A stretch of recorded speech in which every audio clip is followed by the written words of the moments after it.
போன ஒரு ஐயர் அமைச்சர்னே தெரியாம அவர்கிட்ட பணம் வாங்குறாரு. அது எப்படி வாங்குறாரு? ஜிபே மூலமா வாங்குறாரு. வாங்கிட்டு சாமி தரிசனத்துக்கு வரணும். அமைச்சர்னே தெரியாது, அவர் அமைச்சர்னே இல்லாத மாதிரி போறதில்ல. இப்ப என்ன பண்றாருன்னா அவர் வெளியே வந்துட்டு நடவடிக்கை எடுக்கிறார். இந்த மாதிரி ஒரு சாமியை கும்பிடுறதுக்கு 1000 ரூபாய் வாங்குறாங்க அப்படின்னு சொல்லிட்டு அந்த ஐயருக்கு சஸ்பெண்ட் நோட்டீஸ் கொடுக்குறாரு. விளக்கம் கேட்கிறார். விளக்கம் நோட்டீஸ். அப்புறம் தான் ஒரு அமைச்சர்னே சொல்றாரு. அந்த கோயிலுடைய தேவதான அலுவலகத்துக்கு போறாரு. அங்க உட்கார்ந்து அங்க இருக்கிற அந்த ஐயர் அந்த எத்தனை தவறுகள் நடந்துட்டு அந்த கோயில் நிர்வாகத்துல எப்படி பொதுமக்கள் ஏமாற்றப்படுறாங்க, கோயிலுக்கு சாமி கும்பிடுற பக்தர் ஒரு நாள் ஃபுல்லா நின்று தான் சாமி கும்பிடுறதுக்கு காசு இல்லைன்னா, காசு இருக்கணும்னா உடனே 5 நிமிஷத்துல போகலாம். 5000 கொடுத்தா 10,000 கொடுத்தா அதுக்கு தந்தால டைம், அதுக்கு தந்தாலும் சாமி கிட்ட போய் நின்று சாமி கும்பிடலாம். இதெல்லாம் பண்றான். அவர் பார்க்கறாரு, இந்த ஐயர் மேல் நம்பிக்கை எடுத்துட்டார். உடனே இந்த அனிதா ராதாகிருஷ்ணன் அதுக்கு சப்போர்ட் பண்ணி பேசுறாரு. யாருக்கு? கோயிலோட நிர்வாகத்துக்கு. யாரை தாக்கி? இந்த அறநிலையத்துறை அமைச்சர் மகேஷுடைய செயல்பாடை தாக்கி பேசுறாரு. என்ன பேசுறாரு தெரியுமா?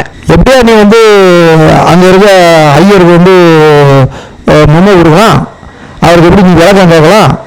இதெல்லாம் அவங்களுடைய உரிமை, மரபு வழி உரிமை. இதை நீ கேட்கலாமா? அவங்க மரபு வழியில இந்த கோயிலோட உரிமை வச்சிருக்காங்க அப்படிங்கிறாரு. இவனுக்கு சொல்லி வரங்க திமுக ஆட்சியில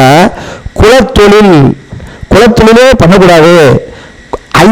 பாம்ப கண்டா கூட விட்டுரு, ஆனா பாப்பான கண்டா அடி அப்படின்னா. இப்பெல்லாம் பேசினவங்க கோயில்கள்லாம் திருடுறானுங்க அப்படின்னு சொன்ன இவங்க இப்ப திடீர்னு ஐயருக்கு சப்போர்ட் பண்ணுவாரு. அது என்னது? ஒரு அமைச்சர்கிட்டே காசு வாங்கிட்டு கூட்டு போற ஐயரை நடவடிக்கை எடுக்கக்கூடாதுன்னு ஓடி வராரு.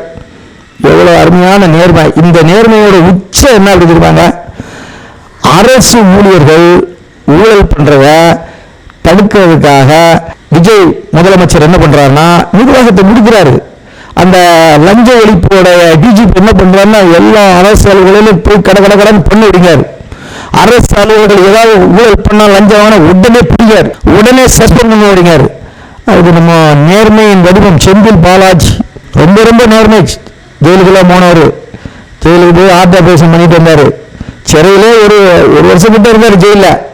அவர் என்ன சொன்னார் அப்படின்னா, அரசு ஊழியர்களை இந்த மாதிரி போய் லஞ்சம் டெய்லி போய் டார்ச்சர் பண்ணா அவங்க செக் பண்ணிக்கிட்டே இருந்தா அவங்க வேலை செய்ய முடியாது. அதனால அவங்க ஃப்ரீயா வேலை பார்க்க விட்டுருங்க. இப்படி டெய்லி போய் லஞ்சத்தை போய் அவங்க மேல போய் லஞ்சத்தை செக் பண்ணிக்கிட்டே இருந்தா அவங்க பணி செய்ய முடியாதுன்னு அந்த நேர்மையான செந்தில் பாலாஜி அரசு ஊழியர்களுக்கு சப்போர்ட்டா ஒரு வார்த்தை பேசுறாரு. அரசு ஊழியர்களுக்கு சப்போர்ட் பண்ணியிருந்தா பரவாயில்ல, அரசு ஊழியர்கள் லஞ்சம் வாங்குற அரசு ஊழியர்களுக்கு சப்போர்ட்டா செந்தில் பாலாஜி பேசுறாரு. இப்ப என்ன அப்படின்னா, விஜய் ஆட்சி என்னன்னா டாஸ்மாக்ல அவர் ஏற்கனவே எலெக்ஷன்ல பாட்டு பாடினார். பாட்டிலுக்கு 10 ரூபான்னு ஒரு பாட்டை பாடினார். என்ன அப்படின்னா